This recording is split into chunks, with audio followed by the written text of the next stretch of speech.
Hi guys, good morning. So magluluto po tayo ngayon ng tulya. So meron po tayong kalahating kilo. Igisa po natin sa sibuyas at luya.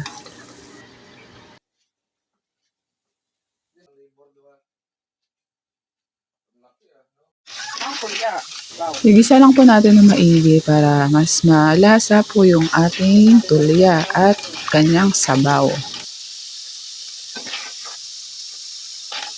So pagkagisa, linagyan ko na rin po siya ng tubig. Hindi ko na rin po napakita. At linagyan ko siya ng 1 liter na water. At pagkakulo po, linagyan ko na rin po siya ng miswa. So ayan po, ihalo-halo lang po natin para mag-mix po yung miswa at maluto na rin po. Habang kumukulo, linagyan ko na rin po ulit siya ng dahon ng malunggay para mas masustansya po ang ating ulam sa ngayon.